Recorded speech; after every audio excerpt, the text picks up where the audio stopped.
Assalamualaikum warahmatullahi wabarakatuh. Halo sahabat pelajar semuanya, selamat datang di podcast kita hari ini. Semoga teman-teman dalam keadaan sehat, semangat belajar, dan selalu berada dalam lindungan Allah Subhanahu wa Ta'ala. Di episode kali ini, kita akan ngobrol santai tapi penuh makna dengan tema Amalan Kebaikan dan Aurat Seorang Muslimah. Tema ini spesial banget karena kita sebagai pelajar muslimah punya banyak kesempatan untuk memperbaiki diri, berakhlak mulia, dan menambah pahala dengan amalan-amalan sederhana yang bisa dilakukan setiap hari. Nanti kita akan bahas mulai dari amalan kecil yang sering disepelekan sampai amalan besar yang bisa menjadi bekal kehidupan dunia dan akhirat. Jadi pastikan teman-teman tetap stay tune sampai akhir ya. Karena insya Allah banyak insight yang bisa kita ambil. Tanpa berlama-lama, yuk kita mulai perjalanan inspirasi kita hari ini. Di episode kali ini, kita kedatangan narasumber istimewa yang insya Allah akan memberikan banyak ilmu dan inspirasi buat kita semua. Beliau adalah Ustazah Syarifah Habibah Al-Kaf, seorang pendidik sekaligus da'iyah yang sudah aktif membimbing para muslimah muda dalam hal akhlak, adab, dan amalan sehari-hari. Beliau dikenal dengan gaya penyampaian yang penuh hikmah dan sangat dekat dengan para pelajar, sehingga ilmunya mudah dipahami dan diamalkan.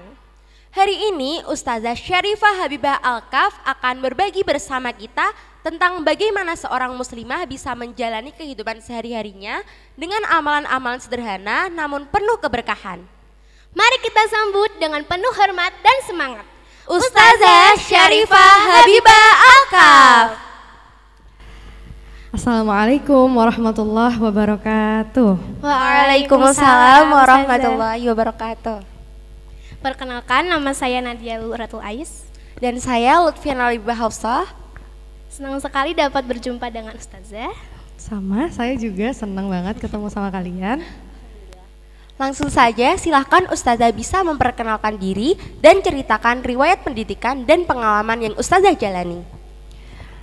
Baik, nama saya Habibah Al-Kaf. Saya umur 24 tahun. Saya lulusan dari SDN Unawakartika juga.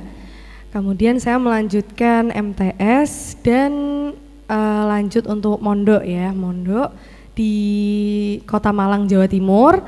Habis itu dari sana 3 tahun saya melanjutkan pendidikan di negara Yaman atau tepatnya di kota Tarim. Selama kurang lebihnya 2 tahun. Keren sekali ya, Masya Allah. Ustazah, apa amalan yang paling mudah dilakukan oleh seorang pelajar muslimah tetapi memiliki pahala yang besar?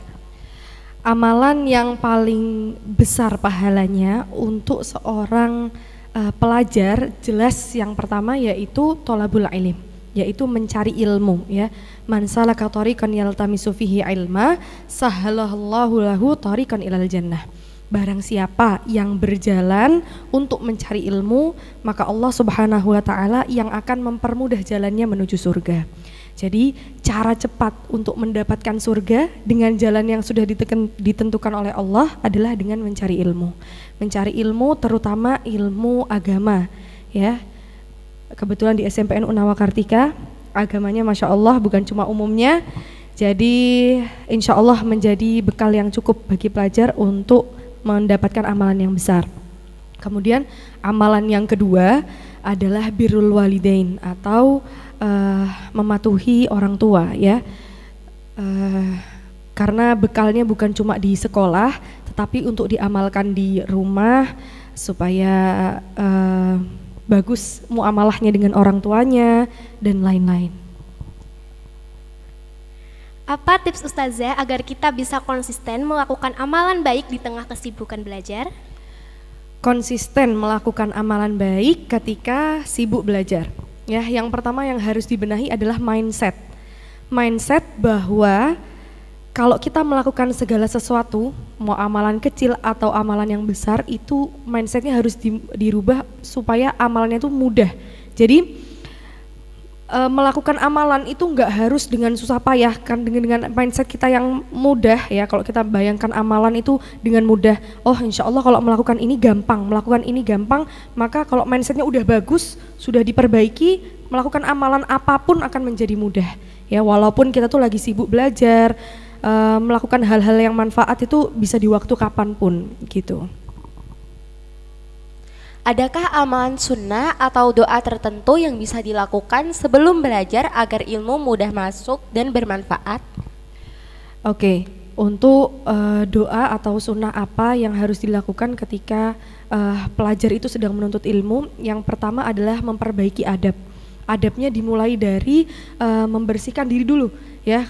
Seseorang pelajar yang mau sekolah itu bagusnya dia tuh mandi, bersih-bersih, rapih, kemudian wudhu, menjaga wudhunya. Karena seseorang tuh yang bersih, wangi, rapih dan dia menjaga wudhunya, ilmu akan mudah masuk ke dalam dirinya.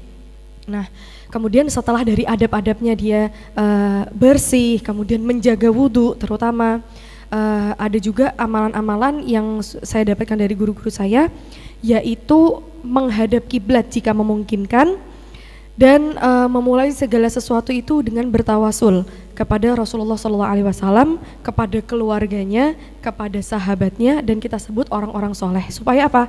Menjadi perantara agar dipermudah ilmu untuk masuk ke dalam diri kita. Seperti itu.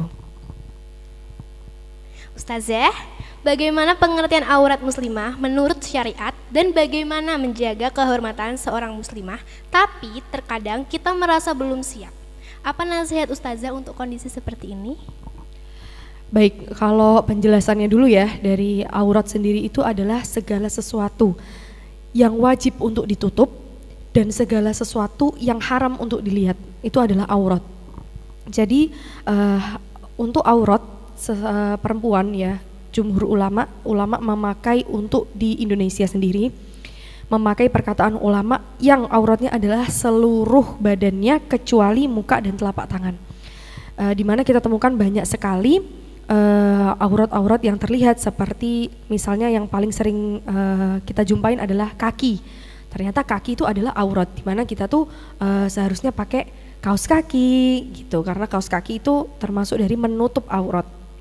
Untuk yang tidak wajib ditutup adalah muka dan telapak tangan. Jadi sebenarnya siap nggak siap yaitu harus dijalani, karena itu merupakan kewajiban. Sebagaimana kita ini muslimah diwajibkan untuk sholat, ya sholat 5 waktu, kita diwajibkan untuk puasa Ramadan, kita juga diwajibkan untuk menutup aurat. Jadi nggak ada kata tidak siap di dalam menutup aurat, semuanya harus siap ya. Jadi harus menutup aurat, dan kadar dari tutupnya aurat itu menentukan juga dari kadar keimanannya kita. Jadi seberapa banyak yang terbuka itu juga seberapa banyak kadar iman kita terkikis.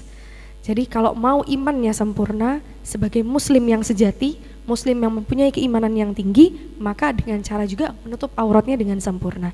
Setidaknya kalau misalnya belum menutup muka dan lain-lain, kita jaga mulai dari rambut kita, jangan sampai terlihat, kemudian kaki yang merupakan aurat, itu harus dijaga.